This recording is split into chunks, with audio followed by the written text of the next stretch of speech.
The Snow White debacle is still spiraling like a million suns over at the House of Mouse.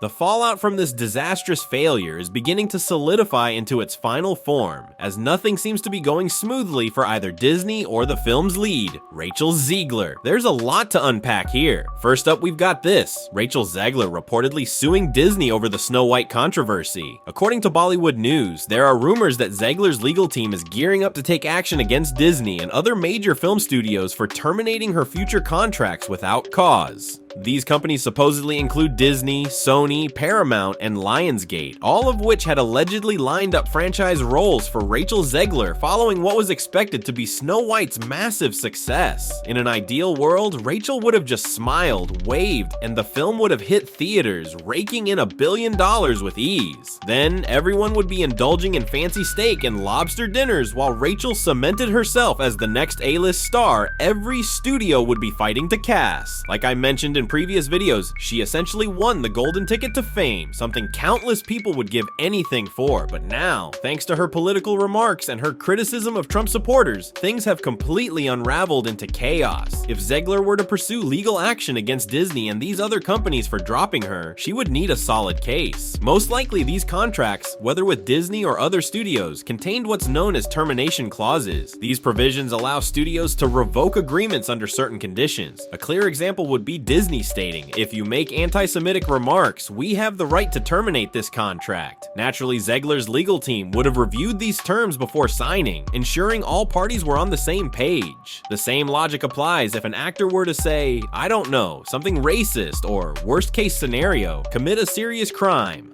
There are legal loopholes that make it relatively easy to dissolve these agreements. In Disney's case, they could simply be leveraging the overall disaster of Snow White's performance and saying, look, she tanked the film and cost us millions, so we're cutting ties and moving on. Of course, a contract can't just be invalidated because an executive decides the vibes were off, bro. However, they might be looking at her pro-Palestinian stance or the Trump supporter controversy as their justification, a loophole if you will, to back out of any future obligations with her.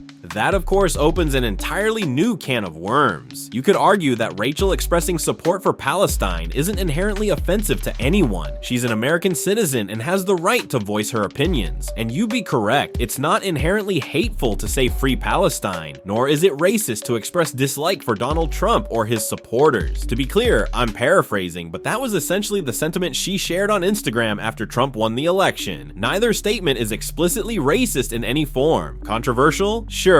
But calling it racism or extremism is quite a stretch. However, this isn't the first time an actor has faced consequences in Hollywood for simply saying free Palestine. Take Melissa Barrera, the former lead of the Scream franchise. She was also cut from those films and other future projects over similar remarks. The specific reason Barrera was reportedly removed from Scream, and this could apply to Zegler too, is that Spyglass Entertainment and Paramount, the studios behind the franchise, likely interpreted Barrera's comments urging fans to donate to Palestinian causes as support for something more extreme. And just to be clear, I'm not saying I agree with that perspective. I'm just explaining what's happening. The studio may have perceived it as an endorsement of terrorism. Is it actually terrorism? I'm not touching that topic, so don't even ask me. But even just mentioning it, I already know people will have strong opinions on every side. I get it. I'm not here to tell you what's right or wrong. As a result, Melissa was let go from her agency and essentially blacklisted from the Scream franchise. It was a situation similar to Gina Carano's. Hollywood made an example out of her. And now, with Rachel Zegler, it's kind of the same scenario. She said, free Palestine, and criticized Trump. But the key difference between her and Barrera, Melissa Barrera wasn't attached to a $300 million movie that had the potential to make $1 billion, only to completely bomb. Big budget films like Snow White are funded by investors who collaborate with studios like Disney. They pour money into projects, hoping for a massive return. When a film succeeds, everyone profits. But when it flops, especially to this extreme, those investors are going to be furious knowing they've lost tens of millions. And Snow White is performing terribly. According to Fandom Pulse, it's expected to see a staggering 60 to 65% decline in its second weekend at the box office, with projected losses ranging between $250 and $350 million. So far, the movie has made shockingly little compared to how much it cost to produce. Because of this, the investors who backed Snow White are understandably outraged that their money essentially went up in flames. And Rachel Zegler is at the center of that controversy. In its second weekend, the film is estimated to bring in just $15 million. When you compare that to its already disappointing $54 million opening weekend, the numbers speak for themselves. You don't need to be a Hollywood insider to recognize how disastrous that is for a $300 million project. Wait, what? What's going on? Why don't people like it? We spent $250 million on this. That's probably the kind of panic happening behind the scenes at Disney right now. Domestically, that includes the US and Canada. Industry analysts predict that Snow White will only scrape together $69 million in total. For comparison, Beauty and the Beast, 2017, made $504 million domestically and grossed over $700 million overseas, bringing its global total to a staggering $1.2 billion. So yeah, comparing $504 million to $69 million? Not even close. Snow White likely won't even reach half of Beauty and the Beast's domestic earnings worldwide by the time its run ends. And yet, it should have been just as successful, if not even bigger. But now, with the potential lawsuit from Zegler brewing, this situation could escalate even further. From Disney's perspective, they might feel justified in cutting her loose because, in their eyes, she has already cost them hundreds of millions in losses. However, when it comes to those other studios like Paramount and beyond, I can't say for sure what roles they might have had lined up for her. But really, there are two main possibilities that come to mind. First, these studios might just want to steer clear of their own Snow White level disaster, and honestly, that's understandable. Nobody enjoys taking a massive hit at the box office. That is, unless you're Pee Wee Herman. That's a little history joke for you. I'm not going to explain it, but you can Google it if you're curious. But the second reason, and this is where Zegler might actually have some leverage, is the possibility of blacklisting. If you're unfamiliar with the term, blacklisting essentially means being unofficially banned from working within a certain industry. We've seen this happened before. Gina Carano, for example, was blacklisted from Disney following her controversial statements. And as we speak, Gina is in the middle of suing Disney over it. Her situation stemmed from a post where she compared the backlash against people who refused the COVID vaccine to how Jewish people were singled out during the Holocaust. She pointed out the way unvaccinated individuals were ridiculed, and around that time, there were even discussions about creating separate facilities for those who refused the shot. This all actually happened. It was only 5 years ago after all. If you were around for it, you remember how chaotic things got. But the key takeaway here is that Disney cut ties with Gina Carano over those comments, and now she's taking them to court. If we circle back to Zegler, the situation bears some similarities. Could Disney blacklist her outright? Sure, they have the power to do that. But if her contracts don't contain any clauses that allow for termination based on political speech, or if there's no fine print about blacklisting, she might have a case. So what's the end game here? If Zegler were to sue, much like Gina, it could result in a few different outcomes. Gina's lawsuit demands that Disney not only compensate her for lost earnings from being removed from The Mandalorian, but also reinstate her, allowing her to continue working on Star Wars. Essentially, she wants her career and status restored, as if nothing had ever happened. Now, could Gina win her case? At least in part, it seems likely. She might not get everything she's asking for, but some form of compensation seems possible. However, forcing a studio to rehire her, that's a much harder battle. And let's be real, would you even want to work with the same company that completely tanked your career in the first place? For Zegler, if she really has been blacklisted and hit with negative press, both of which seem to be the case, she would need to prove that Disney and other studios wrongfully terminated her contract simply for exercising her right to free speech. And again, saying free Palestine or expressing disdain for Trump doesn't violate any free speech laws. But, of course, there's always the counter argument. You're free to say what you want, but you're not free from the consequences.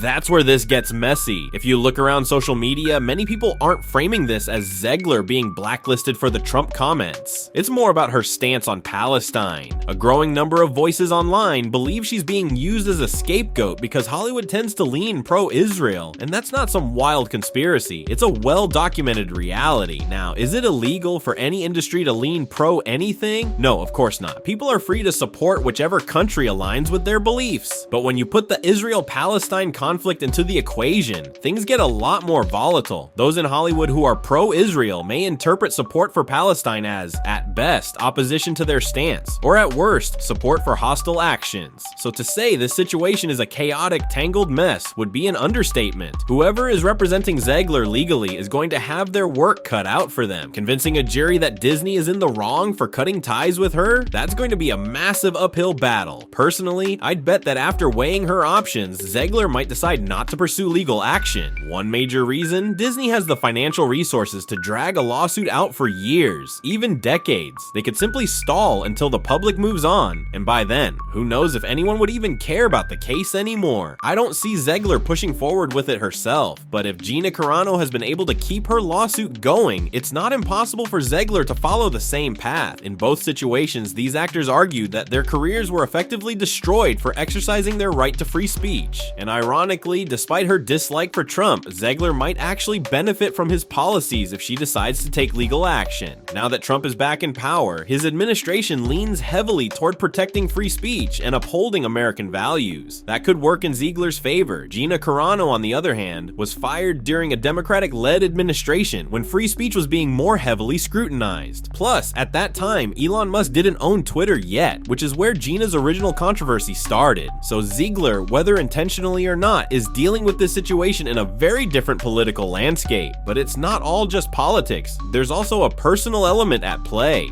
Jonah Platt, son of Mark Platt, the veteran Hollywood producer behind Snow White, recently went out of his way to criticize Rachel Zegler publicly. Jonah Platt, a former actor himself, never really made much of an impact in the industry. In fact, most people probably don't even know who he is. Anyway, he runs some kind of podcast now, I suppose, but honestly, any kid of Mark Platt doesn't really have to do much of anything since that guy is insanely wealthy. All his kids have been born into privilege, so they pretty much only have one direction to go: up. Jonah Platt ended up commenting on Rachel Zegler and the whole Snow White situation in a now deleted remark, which he was obviously told to take down once Disney caught wind of it. Since all he did was give Rachel Zegler more talking points, he had to erase it. In the now deleted comment, he wrote this: "My dad, the producer of a massive piece of Disney IP worth hundreds of millions, had to leave his family and fly across the country just to reprimand his 20-year-old employee for inserting personal politics into a press tour for a film she signed a multi-million-dollar contract to promote." Platt's comment, as reported by Variety, The Hollywood Reporter, and People, continued,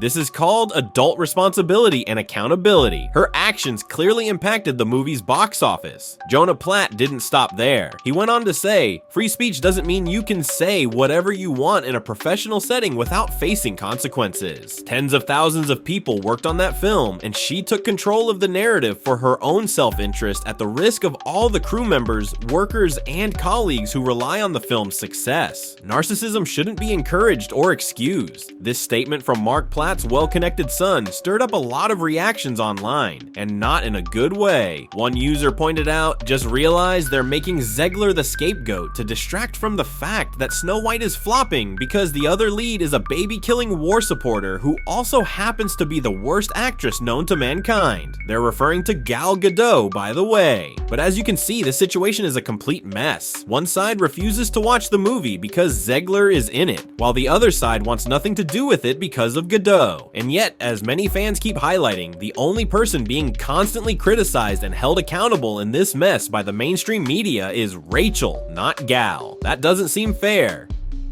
To say the situation is chaotic would be an understatement. It really showcases how, when money is at stake and reputations are on the line, no one in Hollywood is truly your friend. When it comes down to it, nobody wants to be linked to someone deemed social poison. And yet, we're seeing a concerning trend where those who support a particular stance risk being exiled from Hollywood. So let me ask you something. You can comment below if you want. If you had to choose, which actor do you think is more responsible for Snow White's downfall? Rachel Zegler or Gal Gadot? Let me know. It seems more apparent now than ever that while the controversy surrounding Trump plays a role, the Palestine issue is what's truly driving the outrage. One user commented, "Funny how Hollywood is always able to separate the art from the artist until it's a 23-year-old Colombian American woman speaking up for Palestine." Another user added, "I stay out of celebrity drama since I'm not friends with them, but this is a grossly coordinated PR smear campaign against Zegler for supporting Palestine, while at the same time, Gal gets to play the the innocent victim. Rachel, you've got my support. Stay strong, girl. Then you have the Mary Sue, a website known for its feminist viewpoints, putting out an article titled, "This Rachel Zegler hit piece just made her seem even cooler than she already was." The article starts with, "Variety wants us to blame Rachel Zegler for Snow White's box office failure, but in reality, she's the only reason I even considered watching it. But instead of portraying Zegler as a villain, the piece argues that she comes across as even more admirable." It continues, "Variety's issue with Zegler seems to be that she posted 'Always remember Free Palestine' on social media." Well, she's right. However, the article doesn't frame Zegler's pro-Palestine stance in a positive light. Instead, it appears to side with producer Mark Platt, who allegedly flew to New York to demand she remove the post. She refused. Meanwhile, her co-star Gal Gadot was given a whole section of an interview to explain her pro-Israel stance without any repercussions.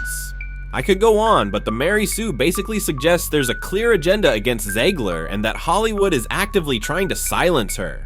Meanwhile, on social media, she's gaining massive support from fans, particularly women, who are standing by her comments. In a strange turn of events, Zegler has gone from being the internet's favorite target to a symbol of political activism, essentially a Joan of Arc for many of her supporters. Of course, the Mary Sue still finds a way to trash the original Snow White, making claims like, "The 1937 version is terrible because it's about a girl running into the woods to take care of 7 old men." Typical given the site's feminist leanings, but at the very least, these hit pieces seem to be having both the desired and undesired effects simultaneously. Like I said in my previous video, while it's nice that people are rallying around Zegler, the truth is that all the social media support in the world isn't going to pay her bills or secure her next Hollywood gig. Despite the Yaz Queen narrative, most of her supporters aren't in a position to actually help her career, and this whole mess puts Snow White in an even worse position. Fans want to support Rachel, but watching the movie also means supporting Gadot, whom they see as the evil queen in real life because of her political views. So in the end, nobody supports the film, it flops, and everyone involved walks away with a stain on their reputation. To play devil's advocate for a moment, some argue that actors should just keep their opinions to themselves. But an interesting point was raised. Florence Pugh recently voiced support for Palestine as well, and she's the lead in Disney's upcoming Marvel film, The Thunderbolts. Florence Pugh shared a post about No Other Land's co-director, Hamdan Bilal, who was reportedly attacked and abducted for his Oscar-winning film about Palestinians. The story went viral, leading to his release. But this raises another question. Will Florence Pugh face backlash like Zegler did? Some might argue that politics and movies should remain separate, but for many young actors, activism is just as important as their careers.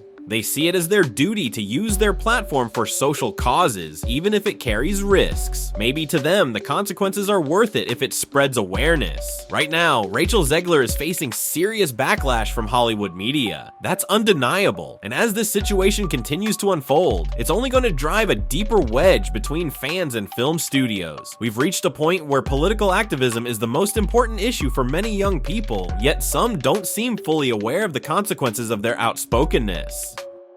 So here's another question for you. Do you think actors like Rachel Zegler, Gina Carano, Melissa Barrera, and now Florence Pugh should speak out on these issues? Or should they just focus on their craft and keep their opinions to themselves? This debate isn't going away anytime soon. As global events unfold, more actors will inevitably step into the activist role. But to wrap this up, let's look at what Variety, the same outlet that published hit pieces on Zegler, recently reported about Hamdan Bilal's abduction. The Academy issued a statement. On Wednesday, we sent a letter addressing reports of violence against Oscar winner Hamdan Bilal, co-director of No Other Land, in connection to his artistic expression. We regret that we initially failed to name him directly. We sincerely apologize to Mr. Bilal and all artists who felt unsupported by our previous statement. We strongly condemn violence and the suppression of free speech anywhere in the world. Convenient that they're only saying this now after immense public pressure. This situation is bound to get even more complicated, and it's certainly not unfolding the way Disney hoped. Could Rachel Zegler take legal action for being penalized over free speech? Or will this all just be brushed under the rug? I'm not saying I'm suddenly a fan of Rachel Zegler, but I do respect free speech. What do you think? Let me know. Subscribe and I'll keep you updated on this story as it unfolds. Thanks for watching, and I'll see you next time.